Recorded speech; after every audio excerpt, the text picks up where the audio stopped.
किशनगढ़ गांव में जहां हवा में मिट्टी और तालाब की नमी की गंध मिलती थी, रमेश अपनी माँ और छोटे भाई साहिल के साथ अपनी झोपड़ी के बाहर बैठा था। सूरज ढल रहा था और तालाब के किनारे खड़े पीपल और बरगद के पेड़ों की छाया लंबी हो रही थी। 40 वर्ष का रमेश, जिसके बाल अब सफ़ेद होने लगे थे और चेहरे पर समय की लकीरें उभर आई थी, अपने छोटे भाई साहिल को एक पुरानी लकड़ी की गेंद से खेलना सिखा रहा था। ये वही गेंद थी जो कभी उनके पिता की थी और अब केवल बीते दिनों की धुंधली निशानी बनकर रह गई थी। भैया, एक दिन मैं ऐसा खेलूंगा कि पूरा गांव मेरा नाम लेगा।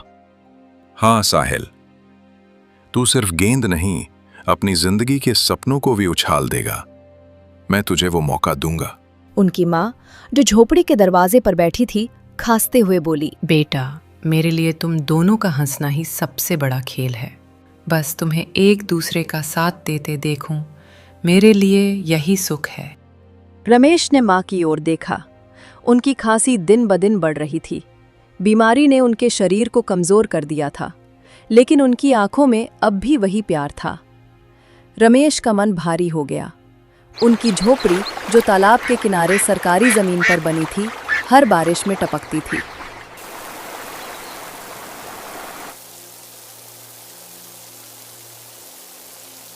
दीवारें मिट्टी की थीं और छत घास फूस और टूटी टीन की। उनके पास कुछ सिक्कों के अलावा कुछ नहीं था।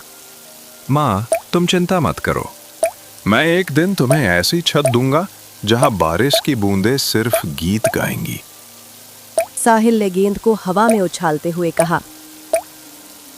हाँ भैया, मैं भी मदद करूंगा। हम दोनों मिलकर माँ को सब कुछ देंगे। रमेश ने हल्के से हंसा, लेकिन मन में एक डर था। बारिश का मौसम करीब था और उनकी झोपड़ी हर साल की तरह फिर से टूटने की कगार पर थी।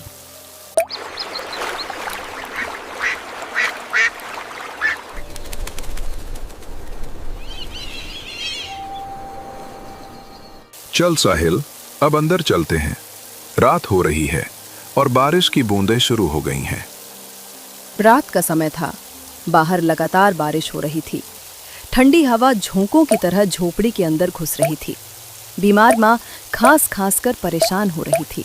हे रब, अगर इस तालाब के किनारे मुझे भी कभी एक पक्का घर मिल जाता तो मैं अपनी माँ और भाई साहिल के साथ चैन से सो पाता। हर साल बरसात में इस फूस की झोपड़ी का यही हाल हो जाता है। न जाने कब वो दिन आएगा जब माँ आराम से सो पाएगी। उसकी नज़र दीवार पर टंगे पुराने कपड़े के थैले पर गई। उसमें बस कुछ सिक्के रखे थे, महीने भर की मेहनत का बचा खुचा हिस्सा। ना कोई जमीन थी, ना खेत। सब बरसों पहले बीमारी में बिक चुका था। अब तो बस यही तालाब किनारे की सरकारी जमीन बची थी, जहां उसमें झोपड़ी खड़ी कर रखी थी। तभी भी सरकारी लोग आकर उन्हें यहाँ से भगा सकते थे। लेकिन इस तालाब के पानी में रमेश को अपना बचपन दिखाई देता था। वही बचपन जब उसके पिता उसे कंधे पर बिठाकर यहाँ मछली पकड़ने लाते थे। बारिश की बूंदें छत से टपक टपक कर मिट्टी के फर्श पर गिर रही थी और कीचड़ बनाती जा रही थीं। माँ खाट पर लेटी खांस रही थी, लेकिन उसके होठों पर हल्की सी मुस्कान थी। जानते हो बेटा, जब तुम मेरे पास बैठते हो ना, तो ये टपकती छत भी महल जैसी लगती है। ये दीवारें टूटी हों या चूल्हा बुझा हो, पर जब तुम साथ होते हो तो लगता है जैसे सारी दुनिया हमारे कदमों में है। मुझे कुछ नहीं चाहिए, बस तुम्हारा साथ चाहिए। एक दिन जब मैं नहीं रहूँगी, तब भी तुम ऐसे ही मजबूत बने रहना। बस रब से यही दुआ करती हूँ कि तुम्हें भले ही बहुत ज़्यादा दौलत न दे, लेकिन एक पक्का घर ज़रूर दे दे।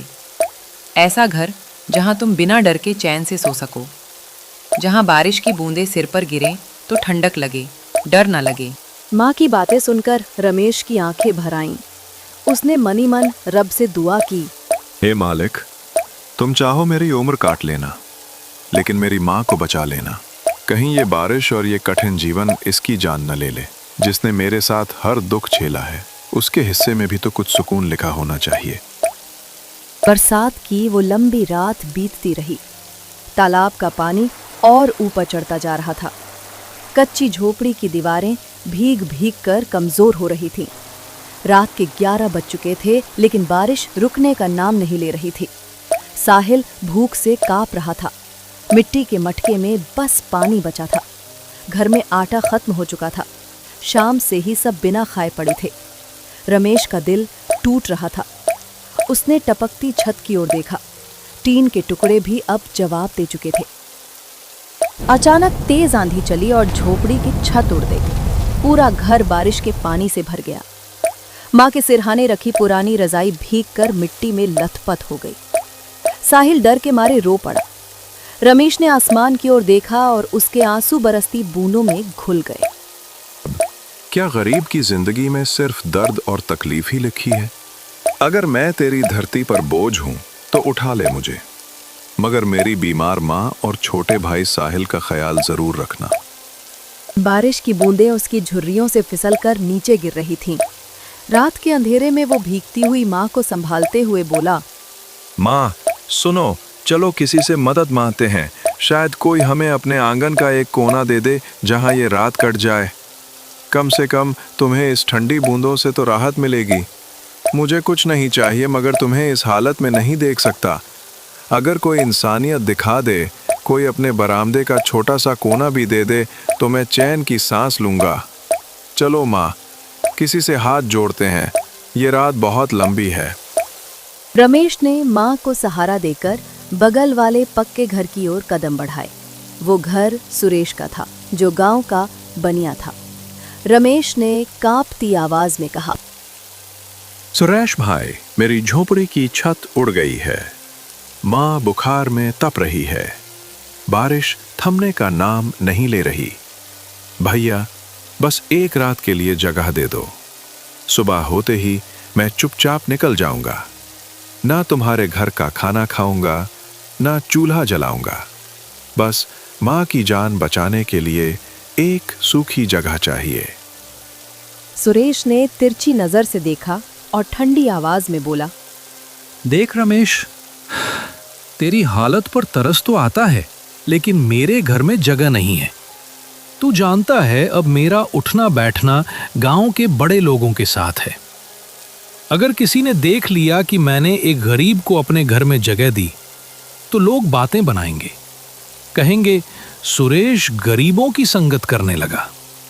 मेरी इज्जत मिट्टी में मिल जाएगी। और वैसे भी ये बारिश ज्यादा देर की नहीं है। बाहर छप्पर के नीचे बैठ जा।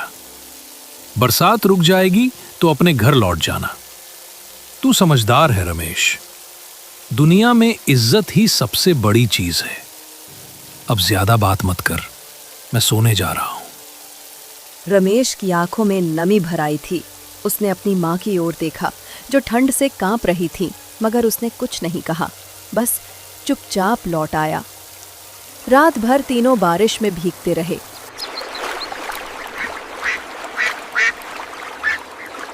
सुबह जैसे ही हल्की धूप निकली, रमेश झोपड़ी के बिखरे टुकड़े समेटने लगा।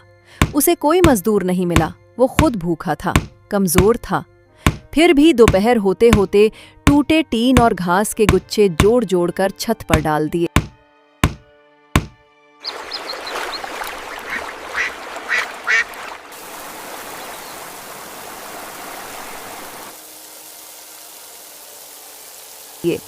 छत अब भी जगह जगह से टपक रही थी।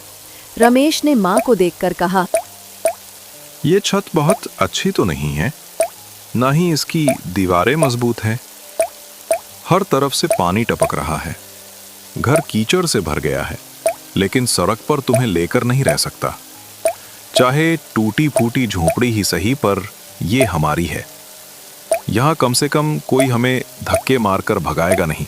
मुझे पता है तुम्हें ठंड लग रही है, बदन तप रहा है, पर क्या करूं मां, जब किस्मत रूठ जाए तो इंसान की हिम्मत भी टूटने लगती है। लेकिन देखो, ये झोपड़ी भले टूटी है, पर इसके अंदर तुम्हारा बेटा खड़ा है। तुम्हें टूटने नहीं दूंगा। जब तक मेरे शरीर में सांस है, तुम्हें खुले आसमान के नीचे कभी नहीं सोने दूंगा। झोपड़ी टूटी है, लेकिन मेरा भरोसा टूटा नहीं है। जानते हो बेटा, लोग कहते हैं कि महल में रहना सबसे बड़ा सुख है। सुनहरी दीवारें, ऊंची छतें, मुलायम बिस्तर। मगर मेरे लिए अगर उन महलों में तुम नहीं होगे तो वो महल भी मुझे सूना लगेगा। ये टूटी फूटी झोपड़ी जहाँ हर तरफ से पानी टपक रहा है, मिट्टी की खुशबू अब कीचड़ जैसी लगती है। फिर भी जब तुम मेरे पास बैठते हो ना, तो यही झोपड़ी भी मुझे स्वर्ग जैसी लगती है। सच कहूँ तो मेरे लिए सबसे बड़ी दौलत तुम हो। अगर तुम हो तो सब कुछ है, और अगर तुम नहीं हो तो उस महल का क्या मतलब जिसमें मैं अकेली रहूं। इसलिए जब तक सांस है बस यही दुआ करती हूँ, रब मुझे चाहे जहाँ भी रखे मगर तुम्हारे साथ रखे, क्योंकि तुम हो तो सब है, वरना ये जिंदगी भी अधूरी है।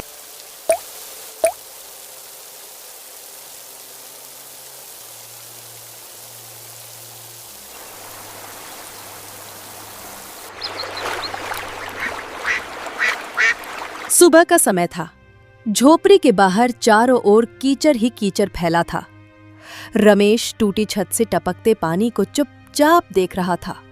उसकी माँ खांसते खांसते कमजोर हो गई थी। तभी अचानक बाहर से आवाज आई, रमेश, ओ रमेश, बाहर निकल। कहाँ छिप के बैठा है? बाहर आ निकम्मे। रमेश का दिल धक से रह गया। उसने देखा गांव का साहूकार माधव खड़ा था। उसके साथ उसका नौकर बिरजू भी था। माधव मोटा लाल मुंह वाला आदमी था। हमेशा बड़ी बड़ी मूंछों पर ताव देता और उसकी आंखों में गरीबों के लिए घमंड झलकता था। रमेश झोपड़ी से बाहर निकला। माधव ने उसकी झोपड़ी को ऊपर से नीचे तक देखा और नाक सिकोड़ते हुए बोला, रमेश, सच कहूं तो मुझसे अब तेरे घर की ये गरीबी की गंध भी सहन नहीं होती। कहां से आती है ये सड़ी मिट्टी की बदबू? तुम लोग कैसे जी लेते हो ऐसी जगहों पर? खैर, मैं यहां तेरी हालत देखने नहीं आया। सुन, मैं पैसे लेने आया हूं। याद है ना, 2 महीने हो गए तेरी मां के इलाज के लिए जो पैसे दिए थे। कहां था? 15 दिन में लौटा देगा। अब तो पूरे 2 महीने बीत गए। सोचा था तुझ पर तरस खा लूं, मगर लगता है तरस भी बेकार गया। अब बता, कब लौटाएगा मेरा पैसा, या फिर तेरी ये झोपड़ी भी नीलाम कर दूं? वैसे भी किसी काम की तो है नहीं, मगर कम से कम मेरे पुराने गोदाम के लिए टिन और बांस ही काम आ जाएंगे। भैया देखो, मेरे पास अभी कोई काम नहीं है। गांव में रोजी का भी बहुत संकट है और मेरी तबीयत भी कई दिनों से ठीक नहीं चल रही। जिस्म में जान नहीं बची, बुखार उतरता ही नहीं, पैर कांपते हैं, कमर भी सीधी नहीं होती अब। भैया आप तो बड़े आदमी हो, आपको क्या बताऊं। रोज सुबह सोचता हूं कि कहीं से काम मिल जाए, कोई हाथ पकड़ ले, मगर गरीब का हाथ कौन थामता है। बस 2-4 दिन का वक्त और दे दो, किसी तरह काम ढूंढ लूंगा। कुछ मजदूरी मिल गई तो पहले तुम्हारा कर्ज ही चुकाऊंगा। भैया, गरीब की सांस तो आप जैसे लोगों के ही भरोसे चलती है। बस थोड़ा वक्त और दे दो, फिर चाहे मेरी जान भी ले लेना। सुन, 2 दिन का टाइम देता हूं। अगर परसों तक पैसा नहीं दिया तो मैं ये झोपड़ी तुड़वा दूंगा। सरकारी जमीन पर कब्जा कर रखा है, यह भी बता दूंगा सरपंच को। फिर देखना कैसे सड़क पर सोता है तू अपनी बीमार मां और भाई के साथ। भैया, रब के लिए ऐसा मत करना, मेरा घर मत छीनो। ये टूटी फूटी झोपड़ी ही सही, मगर यही तो है जो मेरी बीमार मां और छोटे भाई का सहारा है। अगर ये भी चला गया तो मैं उन्हें लेकर कहां जाऊंगा? कौन मुझे अपने आंगन में बैठने देगा? मैं जानता हूं मैंने देर कर दी कर्ज चुकाने में, मगर क्या करूं, किस्मत ने कहीं का नहीं छोड़ा। न काम है, न मजदूरी, न ही खेत। बस मुझे 2 दिन का वक्त और दे दो, मैं परसों तक कुछ न कुछ इंतजाम कर लूंगा। चाहे अपनी झोपड़ी का टिन बेच दूं या मां के गहनों के नाम पर बचे पुराने चांदी के कड़े, मगर तुम्हारा पैसा लौटा दूंगा। भैया, गरीब की आह लगती है, मत छीनो मुझसे ये एकमात्र छत। ठीक है, चल मलखान, आज नहीं तो परसों सही। ऐसे गरीबों को वक्त पर लात ना मारो, ना तो ये जिंदगी भर अपनी औकात भूल जाते हैं। इनकी यही आदत है, रोटी के एक टुकड़े के लिए तरसते रहेंगे, मगर मेहनत की जगह रोना रोते रहेंगे। गरीबों को कभी दया नहीं दिखानी चाहिए। लात मारो तभी काम करते हैं। चल, देखेंगे परसों क्या इंतजाम करता है, वरना इस झोपड़ी को उखाड़ कर फेंक देंगे और जमीन पर गोदाम खड़ा कर देंगे। माधव वहां से चला गया। रमेश वहीं गीली मिट्टी में बैठ गया। उसकी आंखों से आंसू बहने लगे। साहिल दौड़कर उसके पास आया और बोला, भैया, आप चिंता मत करो, मैं कोई काम कर लूंगा। मुझे स्कूल जाने की जरूरत नहीं। मैं खेतों में काम कर लूंगा या फिर माधव के गोदाम में बोरी ढो दूंगा। हम दोनों मिलकर पैसा चुका देंगे। मैं रोज सुबह से शाम तक काम करूंगा। बस आप दुखी मत होइए। भैया, मैं बड़ा हो गया हूं ना, अब मैं भी आपका सहारा बनूंगा। भले ही मेरे हाथ छोटे हैं, मगर मेहनत करने के लिए बड़े हैं। मैं सब कर लूंगा। सिर्फ आप रोइए मत भैया। मुझे बहुत दर्द होता है जब आपको ऐसे देखता हूं। किस्मत भी हमें देख के हंसती होगी। रब ने गरीबी दी, बीमारी दी, अब बेघर भी कर दिया, मगर मैं हारूंगा नहीं। तेरी मां का इलाज कराऊंगा, तुझे एक अच्छा जीवन दूंगा, चाहे अपनी जान ही क्यों ना देनी पड़े। अंदर झोपड़ी में उसकी मां सब सुन रही थी। आकाश ढल रहा था। पूरा गांव सुनहरी रोशनी में नहाया हुआ था, मगर रमेश की झोपड़ी में सिर्फ अंधेरा था। उसकी मां खांसते खांसते सो गई थी। साहिल भी बिना खाना खाए उसकी गोद में सिर रखकर लेट गया था। रमेश बाहर मिट्टी पर बैठा था, सिर झुका हुआ था। जो बचपन में उसके साथ तालाब में नहाता था, आम के पेड़ पर चढ़ता था और जिसे उसने कभी अपने घर की रोटी खिलाई थी, उसकी आंखों में वही अपनापन था, वही गर्मजोशी। रमेश कांपती आवाज में बोला, सुमित, तू यहां इतने साल बाद? सुमित ने उसकी झोपड़ी में कदम रखा। उसकी आंखों में भी नमी थी। रमेश, मैं शहर चला गया था, मुझे कुछ पता ही नहीं चला। आज जब बाजार में आया तो किसी से सुना कि रमेश का घर उजड़ गया, झोंपड़ी की छत उड़ गई, माँ बीमार पड़ी हैं, माधव रोज धमका रहा है कर्ज के लिए, और लोग कह रहे थे कि रमेश हार मान चुका है। मैं सुनकर हक्का बक्का रह गया। जब तेरे नाम का जिक्र आया ना, तो मेरे पैरों तले जमीन खिसक गई। तू हार मान गया? रमेश, तू हार मान सकता है? तू जिसने कभी मेरे लिए अपनी मां के गहने तक गिरवी रख दिए थे, तू जिसने खुद भूखा रहकर मुझे खिलाया था, तू जिसने मेरे दर्द को अपना दर्द समझा था, क्या आज तू इतना टूट गया कि तेरी आंखों से लड़ने की आग ही बुझ गई? मुझे वो रमेश चाहिए जो पूरी दुनिया से लड़ सकता था, जिसके सिर पर चाहे मिट्टी की छत हो या आसमान, मगर सीना हमेशा चौड़ा रहता था। बता रमेश, क्या तू वही है? रमेश की आंखों में वो दिन घूम गया। कुछ साल पहले सुमित के पिता पर शहर में केस हो गया था। जमानत के लिए पैसे नहीं थे। सुमित रोते हुए रमेश के पास आया था। रमेश ने बिना एक पल सोचे अपनी मां के सोने के झुमके गिरवी रख दिए थे। आज वही सुमित उसके सामने खड़ा था। सुमित ने अपने झोले से एक थैली निकाली। रमेश, इसमें 10,000 रुपए हैं। माधव का कर्ज चुका देना और अपनी मां का इलाज करा देना। ये तेरा हक है। ये उधार है जो तूने बरसों पहले मुझे दिया था। रमेश, तूने मुझे अपने भाई से बढ़कर चाहा। आज मैं शहर में बड़ा कॉन्ट्रैक्टर हूं। 100 से ज्यादा लोग मेरी मजदूरी खाते हैं, मगर ये सब तेरे कारण है।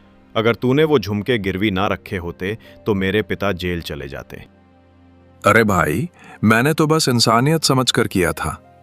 उस दिन तू बहुत मुश्किल में था। मैंने माँ के गहने गिरवी रख दिए थे क्योंकि मुझे लगा अगर उस वक्त तेरी मदद नहीं की तो इंसान कहलाने का हक ही खो दूंगा। मैंने तो कभी ये नहीं सोचा था कि तू लौटकर आएगा भी या नहीं। मैंने तो बस अपना फर्ज निभाया था भाई। तूने मेरे लिए अपनी माँ के गहने गिरवी रख दिए थे। आज अगर मैं तेरे लिए अपना सब कुछ भी दे दूं तो भी कम होगा। अब ये घर मैं फिर से बनवाऊंगा। तेरी ये झोंपड़ी नहीं रहेगी, मैं इसे पक्का घर बना दूंगा। ईंट पत्थर छत दरवाजे खिड़कियां सब कुछ होगा तेरे इस घर में। तेरी माँ को अब कभी टपकती छत के नीचे नहीं सोना पड़ेगा, और साहिल को अब सर्दी में सिकुड़ कर सोने की जरूरत नहीं होगी। रमेश की आंखें भर आईं।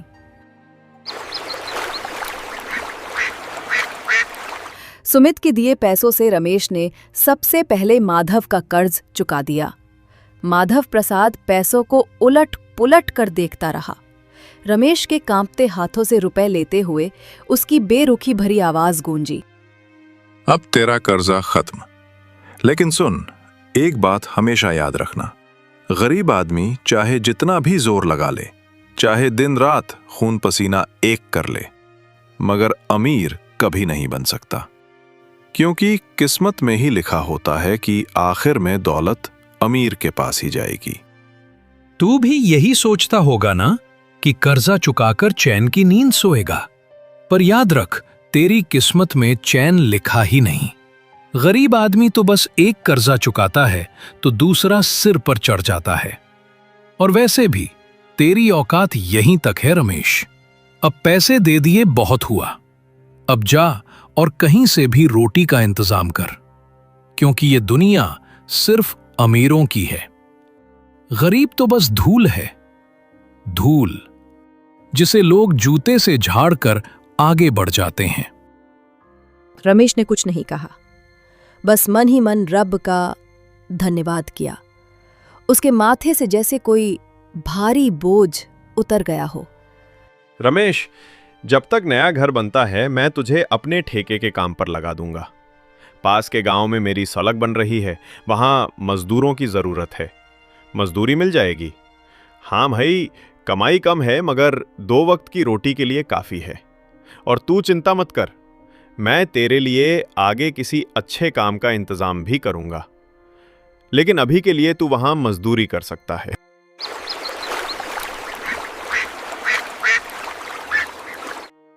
रमेश की आंखों में उम्मीद की किरण चमकी। अगले दिन से वो रोज भोर में उठकर पास के गांव जाने लगा। कभी तपती धूप में पसीने से तरबतर तो कभी बारिश में भीगते हुए वो मजदूरी करता, मगर दिल में संतोष था। घर में अब भी वही टूटी झोपड़ी थी, टपकती छत थी, भीगा चूल्हा था, मगर उनके दिलों में अब उम्मीद और सुकून था।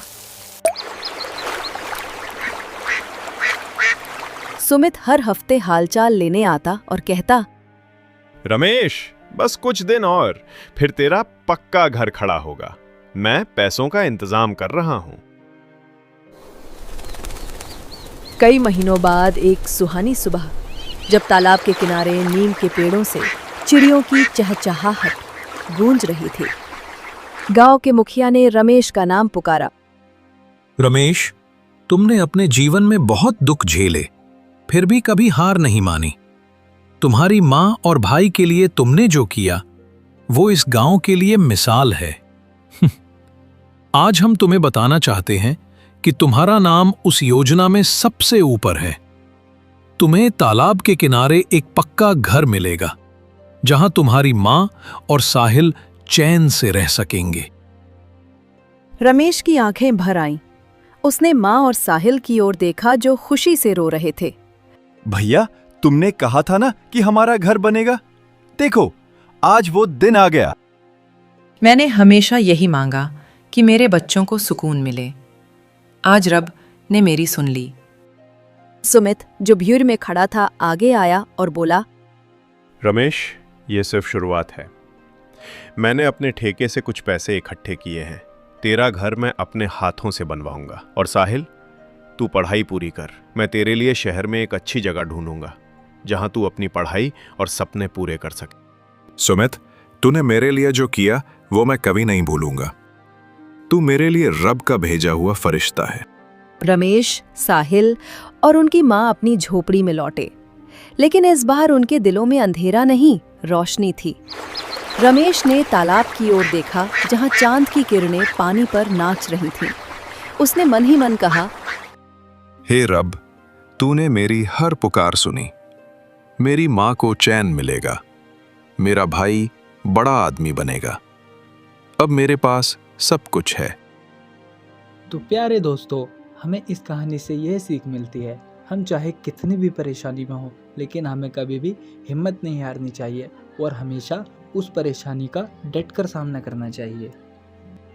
क्योंकि मेहनत का फल हमें ज़रूर मिलता है। तो प्यारे दोस्तों, इस कहानी को लाइक, कमेंट और चैनल को सब्सक्राइब करना बिल्कुल ना भूलें। Thank you.